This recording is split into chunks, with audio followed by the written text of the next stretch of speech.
সবাইকে good morning জানিয়ে আজকের এই ভিডিওটা আমি শুরু করছি। আমাদের ডিমের একটা সিরিজ চলছে, মানে ডিম দিয়ে যত রকমের রেসিপি হয় সেগুলোকে তোমাদেরকে দেখানোর চেষ্টা করছি। তো আজকে আমি তৈরি করব হচ্ছে অমলেট কারি। খুবই সিম্পল একটা রেসিপি আর খুব সহজভাবে এটাকে আমি তৈরি করব।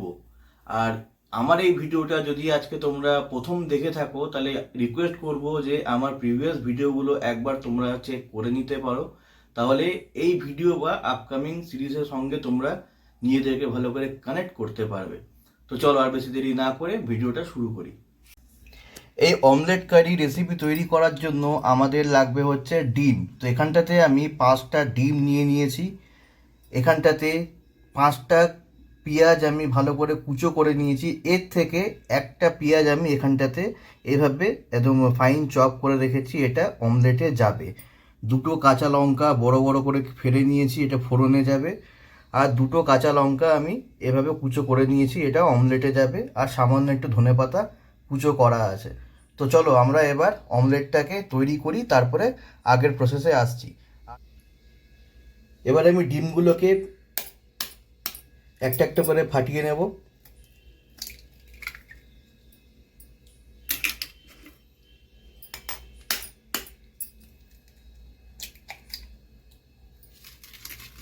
এবার এর মধ্যে আমি কুচো পেঁয়াজ দিয়ে দেবো,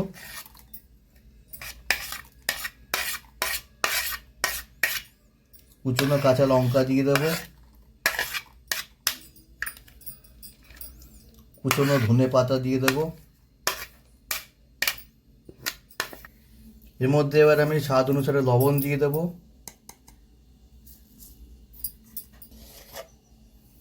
সামান্য একটু হলুদ দিয়ে দেবো শুধু রঙের জন্য।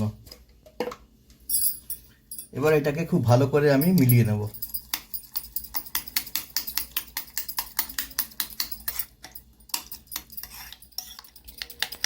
তো ডিম আমাদের ফ্যাটা হয়ে গেছে, খুব ভালো করে সব মিলে গেছে। এবার আমি অমলেটগুলোকে তৈরি করে নেব। এখানে আমি তাওয়া গরমে বসিয়ে দিয়েছি, তাওয়া গরমও হয়ে গেছে। এর মধ্যে আমি সর্ষের তেল দেব। তোমরা চাইলে সাদা তেলেও করতে পারো। এবার এই তেলটাকে কড়াইতে খুব ভালো করে লাগিয়ে দেব, কড়াইতে না তাওয়া।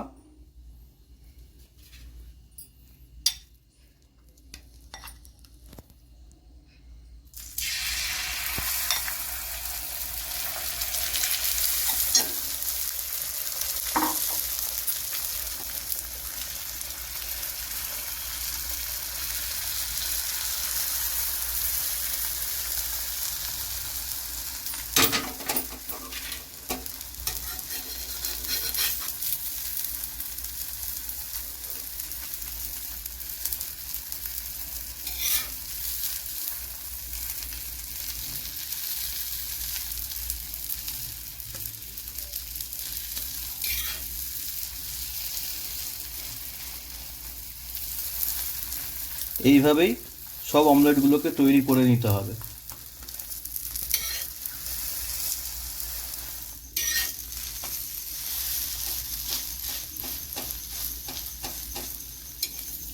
আমাদের দুটো অমলেট তৈরি হয়ে গেল, এভাবে বাকিগুলোকেও তৈরি করে নেব।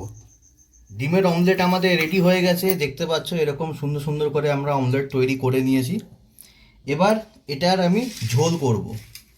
তো এখানটাতে আমি দুটো বড় সাইজের আলুকে এরকম করে কেটে নিয়েছি, ডুমডুম করে কেটে নিয়েছি।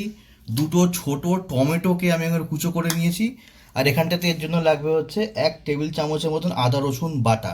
তো এবার আমি এই আলুটাকে হলুদ আর লবণ দিয়ে সামান্য একটু ম্যারিনেট করব।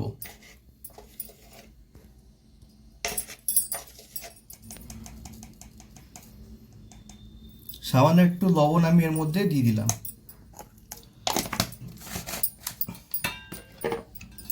এবার এটাকে আমি ভালো করে মাখিয়ে নেব।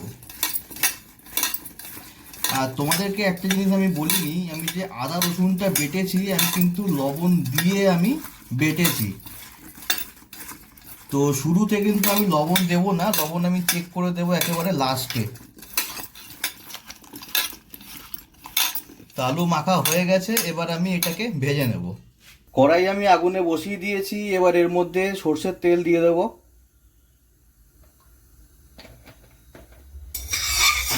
তেল আমাদের গরম হয়ে গেছে, এবার আমি আলুগুলোকে ভেজে নেব।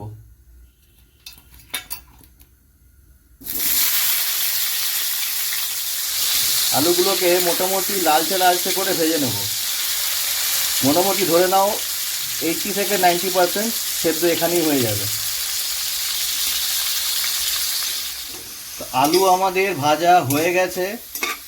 আমাদের আলু না, জমি থেকে তোলা, বাজার থেকে কেনা আলু না, আমার আলু নিয়ে কনফিউজ হয়ে যাবো না।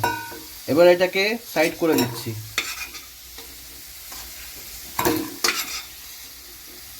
এবার এই তেলের মধ্যে আমি 2টো তেজপাতা, 2টো কাঁচা লঙ্কা মাঝখান থেকে ফেলে নিয়েছি, 2টো দারচিনির দানটি, 2টো এলাচ আর আধা চা চামচের মতন আমি গোটা জিরে নিয়েছি। এবারে সম্পূর্ণটা এই তেলের মধ্যে ফোড়ন দেব।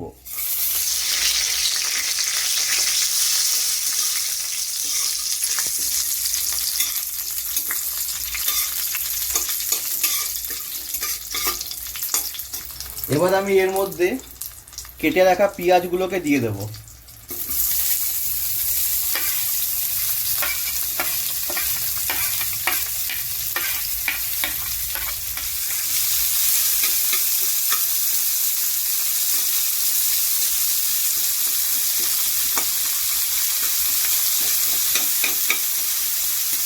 এবার এর মধ্যে আমি সামান্য একটু হলুদ দিয়ে দিলাম।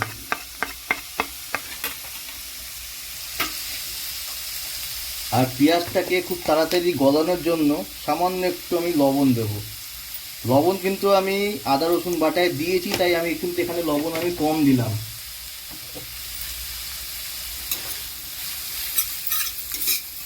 এবার এটাকে খুব ভালো করে আমি মাখিয়ে নেব। পেঁয়াজ মোটামুটি ভাজা হয়েছে। এবার আমি এর মধ্যে 1 টেবিল চামচের মতন আমি আদা রসুন বাটা অ্যাড করে দিলাম।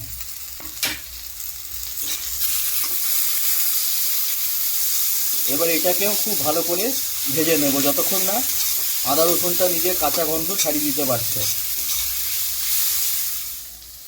এবার এর মধ্যে আমি কেটে রাখা টমেটোগুলোকে অ্যাড করে দিচ্ছি।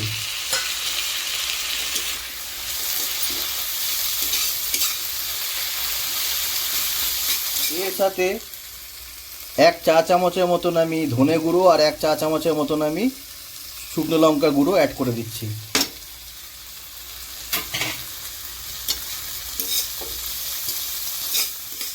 এবার এই সম্পূর্ণটাকে খুব ভালো করে আমি ভেজে নেব।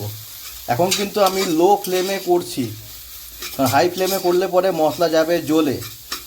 আর যেহেতু টমেটোটা দিলাম, কারণ টমেটো দিয়ে জলটা রিলিজ করবে যাতে মশলাটা না জ্বলে, সেই জন্য আমি এখন ফ্লেমটা লো করে দিয়ে লো ফ্লেমে আমি এটাকে ভেজে নিচ্ছি।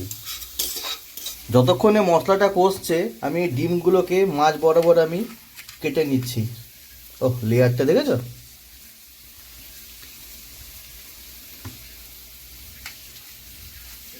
পুরো মশলা যাতে ঢুকতে পারে। তোমরা চাইলে পরে গোটাও দিতে পারো, আমি এভাবে কেটে দিলাম। এদের কোয়ান্টিটি অনেক মনে হয়, দেখতে মনে হয় অনেক অনেক। মশলা আমাদের কষে গেছে, টমেটো গলে গেছে। এবার আমি এর মধ্যে এই ভেজে রাখা আলুগুলোকে অ্যাড করে দিচ্ছি।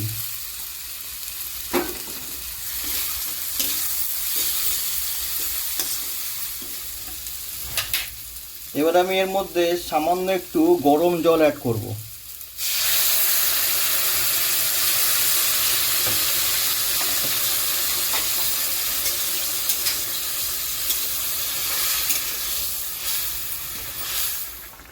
জল ফুটে গেছে। এবার এর মধ্যে আমি কুচনো ধনেপাতা অ্যাড করে দিচ্ছি।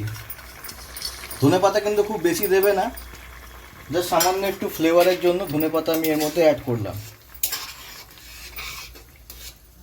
আর এই সময় আমি ডিমগুলোকেও এর মধ্যে অ্যাড করে দেবো।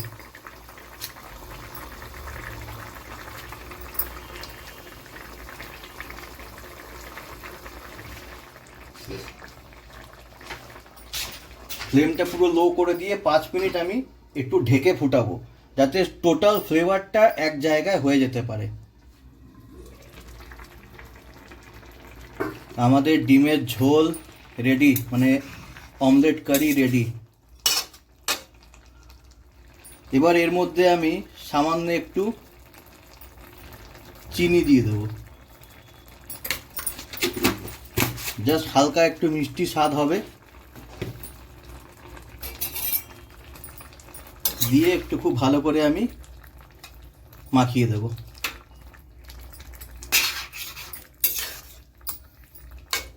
ব্যাস, আমাদের অমলেট কারি রেডি। খুব সহজভাবে তোমাদেরকে আমি করে দেখালাম। আর যদি ভিডিও তোমাদের ভালো লাগে তাহলে অবশ্যই কিন্তু ভিডিওতে একটা লাইক দেবে, চ্যানেলটাকে সাবস্ক্রাইব করবে।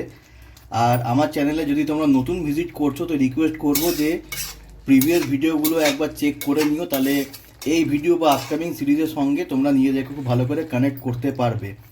আর নিজেদের চেনা জানা সবার সঙ্গে একটু শেয়ার করে দিও ভিডিওটাকে, তাতে আমারও একটু চ্যানেলের গ্রোথ হবে। তো ঠিক আছে, ভিডিওতে আর বিশেষ কিছু নেই দেখানোর মতন, সব তোমাদেরকে দেখিয়ে দিয়েছি, বলে দিয়েছি। তোমরা নিজেরা ট্রাই করো, ট্রাই করে অবশ্যই তোমরা বাড়িতে বানিও, আর কেমন লাগলো অবশ্যই জানিও কিন্তু। তো চলো, আজকের মতন ভিডিও আমি এখানেই শেষ করছি। দেখা হচ্ছে আগামী কোনো একটা ভিডিওতে। ততক্ষণের জন্য টাটা।